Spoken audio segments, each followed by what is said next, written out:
untuk pemaparan berikutnya adalah tentang observasi dan akan disampaikan oleh saya sendiri. Jadi saya perhatikan sama-sama di slide. Di situ tentang observasi sekolah.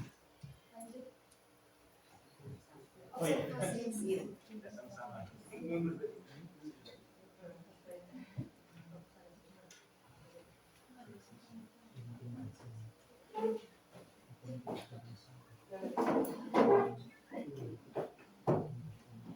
Langsung saja pada observasi yang kami lakukan, itu waktu pelaksanaan observasinya kami lakukan selama 6 hari, yaitu dari tanggal 14 Maret sampai tanggal 19 Maret 2022. Sebenarnya tanggal observasi kami lakukan pada bulan Januari, tapi karena ada keterlambatan dan miskomunikasi sedikit dari Dinas Kupang, gitu Pak, dari Dinas Kupang sehingga kami terlambat untuk yang bagian kampus mengajar di Kupang, turunnya terlambat itu di bulan Maret. Sedangkan untuk kabupaten turunnya sekitar bulan Februari. Sebenarnya itu kalau dari program yang awal harusnya bulan Januari. Kemudian untuk metode observasi awal yang kami lakukan adalah metode wawancara dan juga pengamatan langsung. Dan sumber data observasi awal itu diperoleh dari hasil pengamatan secara langsung, yaitu kami sempat keliling bersama Ibu Kepala Sekolah dan juga hasil wawancara bersama Kepala Sekolah dan pegawai tata usaha serta guru-guru SD Negeri Sikumana 1. Nah, berikut adalah pemaparan hasil observasi yang telah kami lakukan. Secara singkatnya, untuk hasil observasi yang pertama adalah aspek pembelajaran. Yang kami perhatikan selama 6 hari adalah aspek pembelajaran. Di sini berdasarkan pengamatan dan juga wawancara yang kami lakukan bersama guru-guru dan kepala sekolah, terdapat beberapa informasi seputar bagaimana keadaan pembelajaran SD Negeri Sikumana 1. Hasil yang kami dapatkan terdiri dari 14 pembelajar, di mana pembelajaran dilakukan selama 6 hari, yaitu Senin sampai Sabtu, dan untuk kelas 1 sampai 5 dilakukan 3 shift selama 1 minggu, untuk kelas 6 dilakukan 2 shift per hari. Itu waktu observasi yang kami ambil. Sedangkan untuk sekarang adalah pembelajaran secara offline, jadi kami lakukan 2 shift per hari, Pak. Ini waktu observasi dari tanggal 14 sampai 19. Kemudian untuk yang kedua adalah administrasi sekolah atau guru. Administrasi sekolah atau administrasi guru secara garis besar, administrasi SD Negeri Sikumana 1 di sini sudah sangat cukup memadai, yaitu memiliki susunan struktur organisasi sekolah yang terarah, Pak. Ya, seperti yang Pak lihat di struktur organisasi sudah dipaparkan di sini secara lengkap. Kemudian terdiri dari beberapa ruangan, yaitu 8 ruangan kelas, 1 ruangan kepala sekolah, 1 ruang guru, 1 ruang komputer, 1 UKS, 1 ruang agama, 1 perpustakaan, dan 7 toilet, Pak. Sedikit informasi untuk toilet di SD Negeri Sikumana 1 adalah toilet yang sangat bersih, yang jarang dimiliki oleh SD negeri di kabupaten maupun di kota. Kemudian selain itu juga dilengkapi dengan tempat cuci tangan di setiap sudut atau di depan ruangan kelas. SD Negeri Sikumana juga memiliki 20 tenaga pendidik, yaitu kepala sekolah, 14 guru kelas, 5 guru mata pelajaran, kemudian 1 pegawai tata usaha, 1 operator sekolah, 1 penjaga sekolah, dan 1 cleaning service. Dengan jumlah siswa keseluruhan yaitu kelas 1 sampai kelas 6 yaitu 371 siswa, dengan jumlah laki-laki 188 siswa dan jumlah perempuan 183 siswa. Kemudian SD Negeri Sikumana 1 juga dilengkapi dengan sumber air, pam dan listrik, dan serta akses internet yang memadai.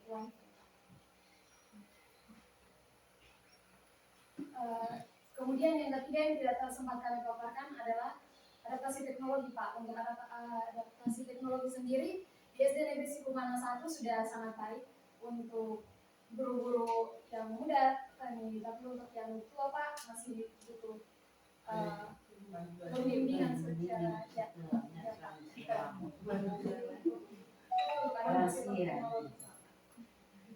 dan untuk observasi sendiri mungkin sekian dari saya. Serta untuk pemaparan yang selanjutnya itu kegiatan yang sudah dilaksanakan sejak selama bulan Maret, Pak, akan disampaikan oleh saudara kita sendiri.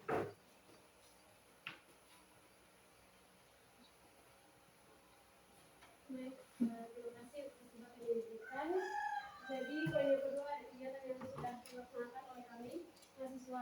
untuk mengajar 3 pada bulan Maret tahun 2022. Yang pertama ada poin mengajar. Di situ kami membantu guru pamong dalam mengajar kelas. Jadi baik saya, Dwi, Kak Sonia maupun Dewi sudah langsung di kelas dari guru pamong untuk kami membantu dalam proses belajar mengajar. Yang kedua, mengajar siswa yang belum bisa membaca dan berhitung. Kali ini kami mengajarnya di luar jam pelajaran. Jadi biasanya kami dalam mengajar kami melihat adakah anak-anak yang masih lambat, dan dia tidak bisa mengikuti teman-teman yang lain, maka kami bimbing dia khusus, kami bimbing dia sendiri di luar jam pelajaran maupun di dalam kelas. Terus program yang kedua ada administrasi, yaitu kami juga sudah mulai membantu administrasi para guru dan juga kepala sekolah. Dan poin yang ketiga ada poin mengajar. Yang pertama kami sudah mengikuti kegiatan supervisi waktu itu pertama kali turun di sekolah bersama dengan Bapak pengawas dari dinas. Kemudian kami juga mengikuti rapat-rapat yang Bapak Ibu selenggarakan. Kemudian kami mengikuti kerja bakti bersama pada waktu itu 2 hari tanggal 25 dan 26 Maret. Kemudian kami merapikan dan membersihkan perpustakaan sekolah. Dan kami juga sudah melaksanakan tiket yang telah dibagi oleh Ibu Isak waktu itu.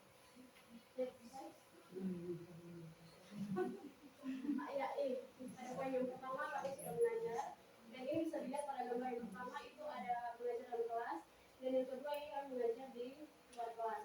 Itu Teman Dewi sudah mengajar anak-anak yang belum lancar dalam membaca.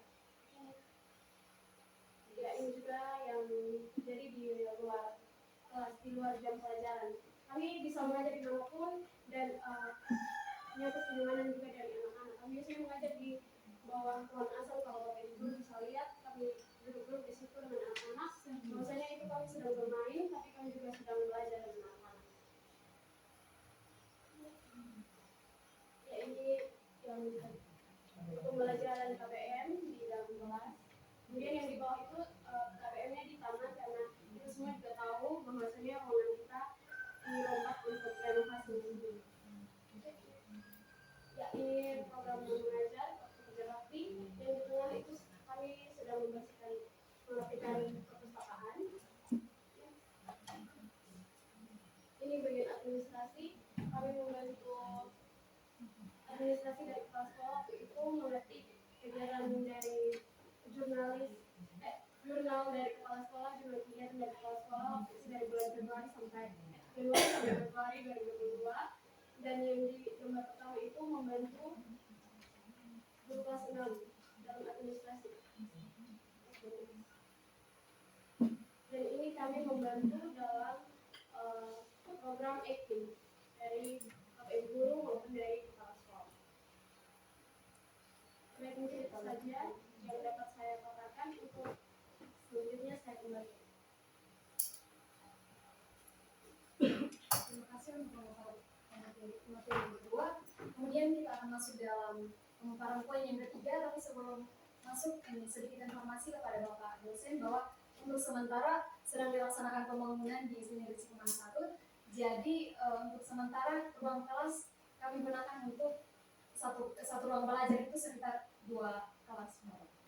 Kemudian pemaparan selanjutnya oleh Pak Suni.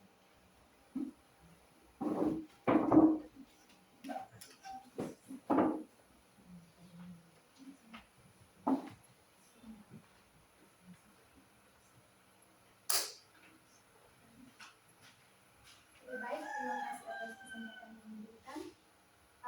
Saya akan memaparkan beberapa program yang akan dilaksanakan selama masa penugasan di sekolah ini. Seperti yang sudah dijelaskan oleh Cindy tadi, ada 3 program utama kampus mengajar. Itu tentu saja akan terus berlangsung selama masa penugasan kami di sekolah ini.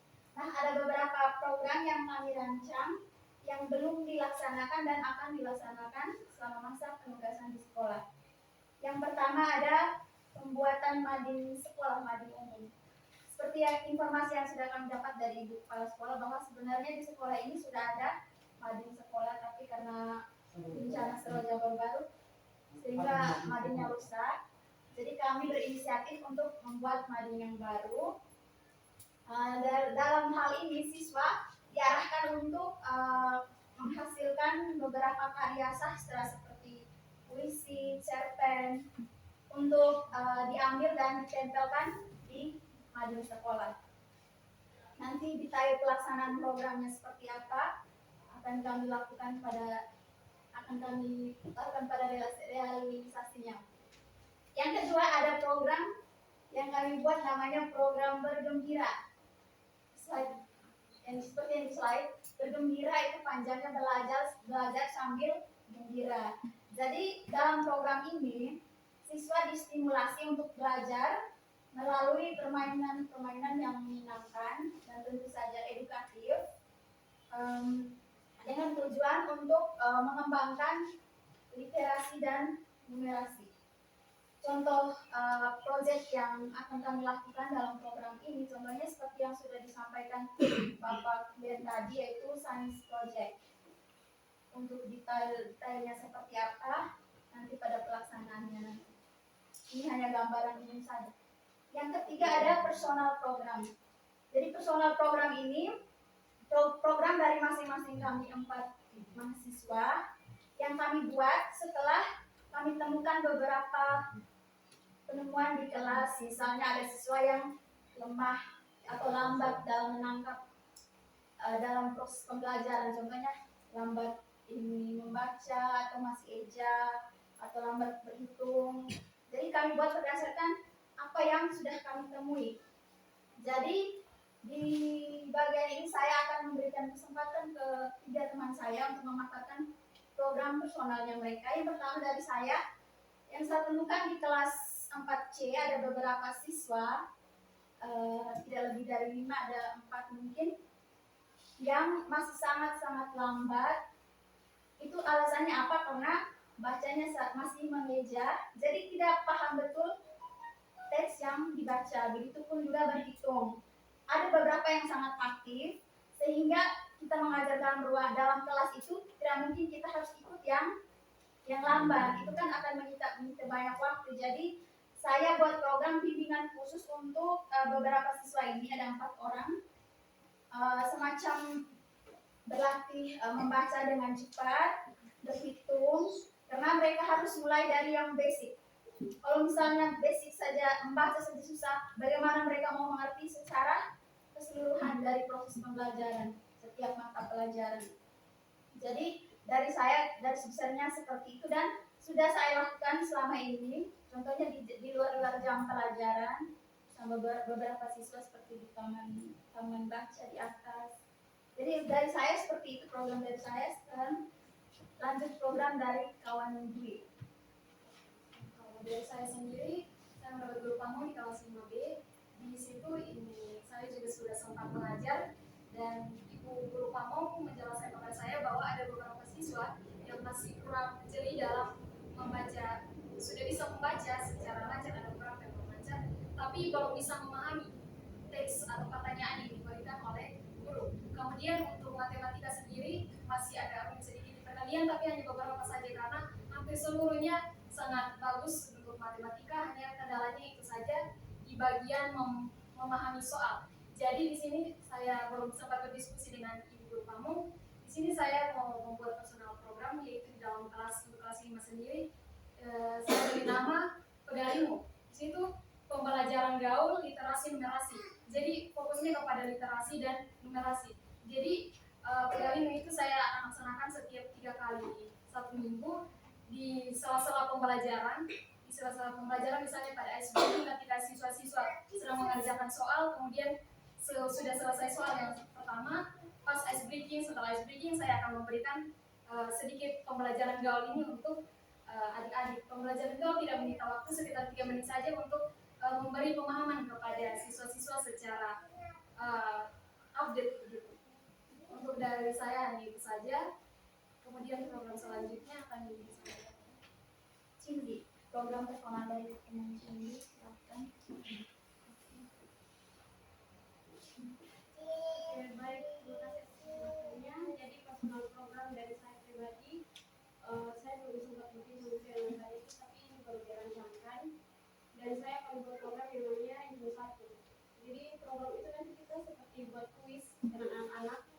dan saya akan menyusun soal yang balance karena di kelas 4A itu ada yang dia bisa di matematika tapi pada bahasa Indonesia mungkin dia kurang, terus ada yang bisa di bahasa Indonesia tapi di matematikanya dia kurang. Jadi saya akan buat soal yang balance begitu antara bahasa Indonesia dan matematikanya supaya bukan cuma bahasa Indonesia tapi mata pelajaran yang lain yang balance juga supaya benar-benar bisa mendapat perhatian dari anak-anak untuk mereka bisa belajar. Jadi ranking satu ini nanti dibuat soal, kemudian nanti anak-anak akan menjawab pakai kertas begitu, sama kayak pernah ada acara TV yang judulnya ranking satu. Ya, jadi seperti itu gambaran dari program saya. Kemudian untuk literasi dan numerasi juga di kelas 4A sudah bagus, tapi saya akan melaksanakan program literasi khususnya untuk anak-anak yang belum bisa membaca dan lemah mungkin lambat dalam membaca itu ada di kelas 4C. Kelas 4C salah satunya namanya Elizabeth. Waktu itu saya sempat mengajar dia untuk membaca dan ternyata dia bisa, tapi dia tidak mau saja. Nah, waktu itu saya sempat coba, saya tes, kita deal, saya dengan Elizabeth deal, kita mau baca berapa kali, lalu dia bilang 3 kali, jadi saya deal. Jadi saya pakai stopwatch begitu ibu, jadi saya pakai stopwatch. Pada percobaan baca yang pertama dia 2 menit 14 detik, percobaan yang kedua 2 menit 4 detik, dan percobaan yang ketiga 1 menit 47 detik. Jadi di situ saya bilang, oh ya sudah kamu bisa. Jadi saya sudah ajak dia dengan temannya, satu nama Ona. Saya bagi buku cerita ke mereka dan meminta mereka untuk baca. Lalu besoknya mereka datang ke saya dan menceritakan kembali isi ceritanya mereka yang mereka baca. Mungkin itu saja dari saya. Berikutnya oleh Mani. Oke, baik, terima kasih atas kesempatan yang diberikan kepada saya. Di sini dalam pembagian kelas kamu saya mendapatkan kelas 3C bersama dengan Ibu Dian. Nah, di sini untuk program saya sendiri kan pada waktu mengikuti pembelajaran kelas, terutama untuk shift 2 itu saya menemukan ada beberapa anak yang masih kurang mampu dalam membaca maupun penjumlahan serta menulis, kayak menulis masih kurang kurang begitu. Jadi kalau dalam waktu kita memberikan dikte begitu, tiap kata yang kita ucap harus kita eja dia punya huruf satu-satu. Jadi sini mungkin saya hampir sama dengan Kak Sonia kalau saya mau memberikan bimbingan tersendiri bagi anak-anak tersebut bahwa itu di dalam waktu senja anak-anak shift 2 ini mulai dari jam 10 pagi. Jadi saya berencana ya sebelum jam 10 itu daripada tiap hari tuh ini anak-anak datang hanya bermain terputar-terputar dan kalau lebih baik mereka dengan saya begitu mulai belajar tahap demi tahap dari membaca sampai dengan penjumlahan begitu. Jadi mungkin dalam ini bimbingan ini mungkin nanti saya memasukkan beberapa game yang akan saya buat sesuai dengan materi nanti yang ada dalam buku tematik itu. Jadi mungkin dari saya itu. Ya, terima kasih Dewi. Mungkin Dwi ada tambahan. Jadi kemarin tadi tidak sampai disinggung untuk bergembira ini sasarannya untuk siswa yang sedang berada di luar kelas, untuk siswa-siswi yang shift 2, siswa-siswi yang shift 2 maksudnya itu Pak, mereka masuk jam 10 sampai selesai. Jadi antara jam 7 sampai jam 9 itu mereka sudah tiba di sekolah, daripada mereka berjalan tidak jelas di luar. Kami baru membuat program ini, nanti akan disepakati bersama oleh Bapak Dewan Guru. Jadi proses bergembira ini program bergembira ini akan kami laksanakan sekitar 3 minggu sekali. Akan kami beritahukan kepada siswa-siswi jika sudah disepakati bersama oleh Bapak Dewan Guru. Dari saya sekian dan kita masuk di dalam poin selanjutnya. Oke, poin selanjutnya ada program terakhir yaitu program kolaborasi. Kolaborasi yang dimaksud sini adalah kolaborasi antara guru, semua guru di SD 1 dengan kami mahasiswa kampus mengajar 3. Jadi pada kesempatan ini saya berikan kesempatan untuk guru-guru semua untuk menyampaikan ide-ide kreatif atau ide-ide cemerlang mengenai program kolaborasi di antara kita. Waktu saya berikan sebuah kepada Bapak dan Ibu untuk menyampaikan.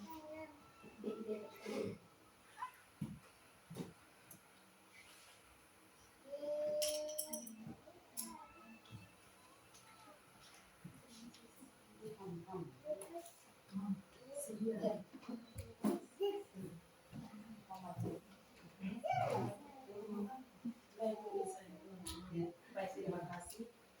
Sangat bagus paparan dari para mahasiswa, sangat membantu kami juga sebagai ibu guru, karena itu sudah persoalan yang ditemukan di dalam kelas, dan sesuai dengan persoalan saya itu ada di kakak Cindiko, kakak yang ada kesenjangan kemampuan di dalam kelas, ada yang bisa dan ada yang tidak bisa. Bukan kakak yang ya. Jadi itu sudah kita kewalahan dalam membagi waktu, karena yang bisa itu lebih cepat menyelesaikan tugas yang kita berikan, sedangkan bukan tidak bisa, yang kurang mampu itu akan lambat untuk menyelesaikan. Jadi sesuai dengan pemaparan rencana untuk menyelesaikan persoalan itu, mungkin kami dari saya pribadi juga, saya punya suatu ide untuk menyelesaikan persoalan itu, dan mungkin saya akan butuh bantuan dari kakak yang sudah menyampaikan ide itu, dan supaya nanti tidak saja di kelas yang punya guru pamong, tetapi kami butuh bantuannya juga untuk di kelas.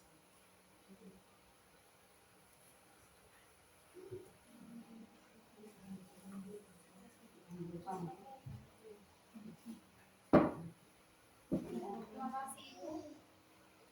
Mungkin dari Bapak Ibu yang lain. Ya, dari Bapak Sekolah. Dari saya, kalau saya lihat itu tadi dari program-program yang sudah dipaparkan itu cukup baik dan membantu kami di sini. Memang banyak hal yang seperti ibu guru itu menolong dan ditemukan di kelas, memang itu kami alami secara keseluruhan. Itu memang kebanyakan kami di sini juga orang tua banyak yang tidak mampu, latar belakangnya beda-beda, jadi seperti itu. Jadi program yang seperti tadi ada bergembira ria, pegalino, ada istilah-istilah baru itu, saya sangat mengharapkan apa yang sudah diprogramkan itu diusahakan. Karena banyak yang hambatan seperti yang Asif Sopuni observasi itu tuh banyak hal-hal yang sudah ditemukan, kekurangan kami. Mungkin dengan adanya program kampus mengajar ini, kami senang sekali, dan apa yang sudah dipaparkan dan membantu juga kami seperti yang tadi kan banyak kali yang sudah memang benar, sudah bantu dalam hal seperti pokoknya semua ikut, yang program sekolah mereka ikut.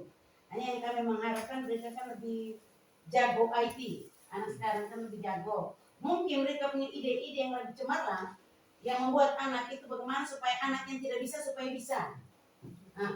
Supaya bisa. Seperti yang lambat itu supaya cepat lancar baca. Itu saya sangat mengharapkan itu ide-ide yang cemerlang dari ibu guru yang muda ini. Dan ada yang pegalino itu programnya kayak apa, terus yang bergembira itu bagaimana, mungkin bisa kolaborasi dengan saya punya teman-teman guru yang membuat anak semangat, yang lebih motivasi itu yang bagaimana. Sekalipun kami guru pengalaman, mungkin dengan adanya kampus mengajar dari berbagai bidang seperti Pak bilang, bukan selama ini basicnya guru, basicnya yang lain-lain juga dia bisa. Mungkin dia punya lebih bisa untuk anak itu yang tidak bisa menjadi bisa. Jadi saya lihat itu program-program itu bagus, seperti yang Nona sudah paparkan semua. Saya tadi panggil Nona ya Pak Jamal. Yang sudah paparkan semua itu hanya mungkin kami dari sekolah itu saya lebih menekankan untuk literasi dan numerasi. Itu yang dari sekolah Pak. Itu saya tekankan dengan adanya IMBK ini memang agak susah juga, seperti anak tadi yang membaca dan lain sebagainya. Sudah kelas 4 jadi kami kewalan di situ. Mungkin dengan aplikasi-aplikasi baru supaya mereka belajar lebih menyenangkan itu apa Pak? Paling tidak mereka buat sesuatu supaya tenang untuk sekolah ini sepanjang masa. Itu seperti itu saya harapkan. Terus mungkin yang kedua itu memang administrasi secara keseluruhan itu kami belum sempurna. Tapi paling tidak kami mungkin bukan hanya saya dari kepala sekolah, tapi teman-teman guru akan minta bantuan. Ada perangkat pembelajaran mungkin yang belum lengkap, maksudnya minta lengkapi. Bukan selamanya mereka harus bantu guru kamu yang 4 orang, itu tidak seperti itu. Ada waktu bisa untuk guru-guru yang lain, kelas-kelas yang lain. Bukan fokusnya saya pilih guru kamu itu, nah nanti kan saya yang dinilai. Loh dinilai kan penentuan terakhir rapat dengan guru, iya atau Pak? Iya. So teman-teman seperti itu toh. Jadi saya maksudnya program yang sudah dipaparkan itu betul-betul mereka laksanakan Pak. Sehingga hasilnya itu tuh memuaskan untuk kita semua. Ada kenangan khusus sepanjang masa. Nah itu saja mungkin dari saya. Mungkin ada dari teman-teman lain, mungkin dari Pak Ari. Ya. Dari saya, dan terima kasih waktu dan kesempatan diberikan. Saya bukan bersama, saya dulu sudah studi, tapi saya memberikan apresiasi yang baik untuk anak-anak kita yang sekarang saat pintarnya jadi mahasiswa kampus mengajar. Dan ini salah satu program pemerintah yang begitu elegan, saya rasa. Jadi diberikan kesempatan seluas-luasnya kepada siapapun yang kepingin untuk memajukan pendidikan di dunia pendidikan, khususnya di NTT dan lebih spesial lagi di Kota Kupang. Jadi apresiasi untuk anak-anak, dan saya lihat tadi program-programnya begitu bagus. Dan memang sekarang di pembelajaran di era pandemi, nah kalau sekarang sudah kembali ke normal tapi masih pakai memang guru-guru itu sangat membutuhkan sekali kegiatan seperti ini. Nah, jadi pengaruh ke pembelajaran online selama ini memang kendalanya banyak sekali, masalah-masalah yang didapat. Yang pertama itu kebanyakan anak itu belum bisa membaca, habis itu belum berhitung. Seperti tadi Nona Sonia bilang, kalau anak sudah paham membaca, otomatis yang lain juga itu dia bisa memahaminya.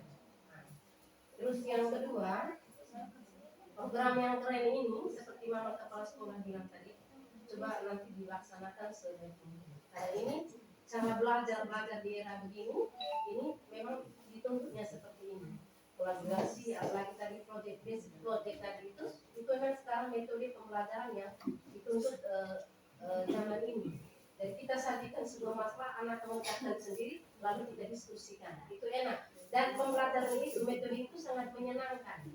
Sambil bermain, sambil belajar, dan anak memecahkan masalah. Satu, untuk meningkatkan kemampuan anak untuk berbicara dan untuk bisa tampil di depan dari kecil, sehingga besar nanti tidak mengalami hambatan.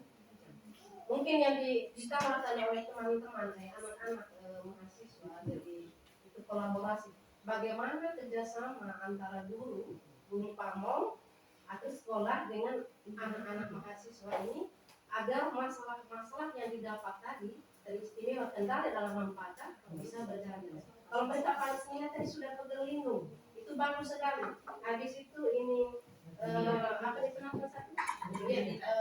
Gembira, Ya. itu program gembira. Terus satu lagi Nona, ranking satu. Itu kegiatan-kegiatan terus keren. Kalau saya yakin kalau guru mau dengan anak-anak, ada anak-anak mahasiswa melakukan hal itu, otomatis anak-anak yang tidak bisa tadi itu pasti akan bisa. Mungkin dengan sistem permainan kata, ya toh seperti itu, permainan kata dulu. Ada walaupun sekarang ya kan sempatnya sudah kelas 4 tidak bisa membaca. Karena itu kendalanya seperti itu. Online itu risikonya begitu. Memang orang tua kadang-kadang guru dong apa. Kita kirim tugas, disuruh tolong orang tua jadi guru sementara di rumah, tapi itu tetap dilakukan. Kembali kepada guru yang disalahkan. Didatangkan anak, kita sudah bilang, datangkan anak yang tidak mampu untuk membaca secara sembunyi-sembunyi. Itu strategi yang dilakukan oleh si Komando 1 selama ini. Bahkan kita ditentang dari dinas, tapi si Komando 1 tetap melaksanakan itu karena demi masa depan anak. Secara sembunyi-sembunyi kita suruh anak datang yang tidak bisa itu. Jadi artinya dari yang banyak menjadi tinggal sedikit. Saya pikir itu orang. Dan mungkin kendala yang tadi bisa itu kita tahu latar belakang keluarga karena mereka tinggal di apa namanya itu panti, dan di situ kumpulan anak-anak autis, anak-anak yang punya kebutuhan khusus. Dan itu juga jangan kita memaksa supaya mereka bisa. Yang terpenting yang kita buat itu mereka bisa mandiri, bisa mengurus diri sendiri. Untuk membaca anak autis itu saya pikir karena itu latar belakang. Karena kehidupan di sana kita tahu. Jadi mereka bergaul dengan anak-anak yang inklusif. Nah, karena beberapa bukan hanya itu sampai kelas 6 itu bisa membaca tetapi tingkah lakunya kayak itu. Nah, jadi itu memang beberapa kendala seperti itu. Tapi pada umumnya yang lain itu kelas 1 dan anak itu tidak menjadi masalah. Jadi itu nanti mungkin di permainan kata itu ranking 1 itu keren sekali, bikin kuis lalu lemparkan. Begitu caranya model wawancara anak-anak yang tidak bisa menulis misalnya dengan membuat kuis itu menerka atau apa itu bagus sekali. Jadi terima kasih kepada Undama ya, Undama yang telah mengirimkan siswa minat ke sini dan anak-anak di sini bagus. Saya lihat berapa hari kami yang berdua terus di sini, saya lihat mereka tekun sekali untuk berdiskusi. Ada yang mereka tidak tahu mereka tanya. Jadi salut dan apresiat laksanakan ini anak. Mudah-mudahan kehadiran kalian di sini membawa dampak yang positif bagi anak-anak yang tidak mampu dan yang bermasalah. Karena nanti saya lihat juga nanti ini juga nanti bisa ke jurus skripsi. Ya, betul. Jurus-jurus ke jurus skripsi. Tinggal kamu bagaimana latar belakang tadi itu sudah bagus, tinggal polis sedikit dan bahasa-bahasa keren, jadi bisa membuat sebuah penelitian. Jadi itu mungkin begitu. Karena strategi selama ini ibu sudah buat diskusi anak membaca, habis bercerita tetap tidak bisa karena situasi dalam rumah juga, terus masa pandemi ini mereka sekarang yang kita kewalahan ini membentuk karakternya. Karena anak sudah semakin canggih online, mereka punya sikap terhadap guru atau berangkat online sudah agak minus, bukan online. Jadi itu memang resiko juga pembelajaran online. Kalau mahir dalam IT juga, ya membuat kita juga terlena dengan kita punya budaya timur. Itu juga kendalanya di sini. Jadi mungkin seperti itu kolaborasi yang baik, ya membuat itu tadi bagaimana belajar bergembira, bermain sambil belajar. Habis itu kita ranking 1 bikin kuis dan anak kalau bisa mungkin yang lebih menarik dalam pembelajaran di apa itu pakai fokus. Bikin PowerPoint seperti ini kan membuat mereka merasa terpandang dan menarik sekali. Kalau ada mungkin kelas ini dulu hari ini kalau memang kalian ada hari ini kelas ini pinjam dulu besoknya di sini. Karena pakai PowerPoint ini bagus sekali memancing minat anak untuk bisa belajar dengan senang. Mungkin itu dulu dari saya. Persiap dan kita tepuk tangan dulu. Presentasi dari teman pembicara di depan sudah tinggal-tinggal. Terima kasih. Terima kasih Ibu Katrin. Mungkin dari ibu guru yang lain masih ada?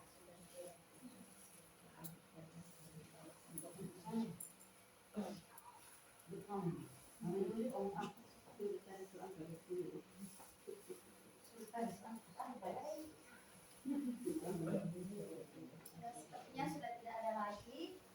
Jadi dari masukan-masukan yang disampaikan oleh Mama Yuri, Ibu Kepala Sekolah dengan Ibu Katrin tadi, dapat saya simpulkan bahwa Ibu menyetujui tinggal mengikuti atau program yang sudah kami rancang tadi, paparkan tadi. Jadi terima kasih sudah mengikuti program yang sudah kami paparkan. Tinggal bagaimana ke depannya kita berkolaborasi, bekerja sama untuk mencapai tujuan-tujuan itu. Dan yang Mama Yuli bilang tadi, tidak fokus untuk kelas yang kami mengajar. Memang tujuan kami bukan hanya untuk kelas yang dimana kami masuk dan mengajar, tapi untuk semua siswa di sekolah ini yang lemah gitu. Terus untuk supaya kami bisa tahu kelas mana, siswa mana yang lemah, yang cukup yang kurang maksudnya. Jadi kami bisa tahu dari setiap wali kelas gitu. Jadi wali kelas bisa beritahu kami siswa mana yang kemampuannya kurang, supaya bisa diatur waktu untuk melakukan bimbingan khusus seperti itu. Jadi sekian saja part tentang program yang akan kami lakukan ke depan. Selanjutnya saya serahkan kembali kepada moderator. Terima kasih. Terima kasih kepada teman-teman tentang pemaparan materi tentang observasi dan tentang program personal dan juga program sekolah. Kita masuk dalam susunan acara yang berikut adalah yaitu kritikan saran dari Ibu dan Bapak Dewan Guru dan juga kepada Bapak dan Dewan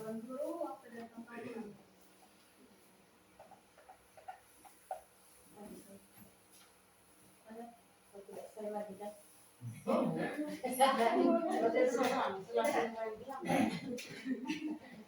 Senang sama punya kalau dari saya nanti ini saran saya saja mungkin sekali di sini masukkan.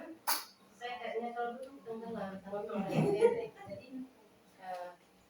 program yang sudah dijelaskan tadi itu sudah bagus. Saran dari saya kalau kita sudah diutus untuk mengembalakan ya, untuk mengunjung domba-domba, coba laksanakan itu dengan tanggung jawab, konsisten dan komitmen bahwa saya bisa dan saya mau anak ini bisa maju dan kami diutus di sini untuk membangun pendidikan memajukan khususnya di SD Negeri Sukmana 1. Terus yang kedua, saya Bapak dosen ini bukan lebay tapi memang ini yang kita lihatnya tayangan-tayangan tadi yang merupakan bentuk fakta dan betul-betul fakta, bukan berarti sekedar karena kadang-kadang ya juga orang lihat foto sudah tapi mereka tidak. Kami lihat betul ada berapa anak tuh bahkan mereka belum datang mereka cari kami punya anak-anak. Begitu mereka lihat, aduh ibu belum datang, aduh dari tadi kan saya selalu dengar. Jadi itu rasa bahagia dari anak-anak menyambut kakak-kakaknya yang ada di sini. Mudah-mudahan dengan keberadaan saya di sini bisa merubah wajah-wajah SD Sukmana 1, istimewa adik-adik kita, anak-anak kami yang dari Provisia dan lanjutkan konsisten, komitmen dan tanggung jawab dalam bekerja. Terima kasih.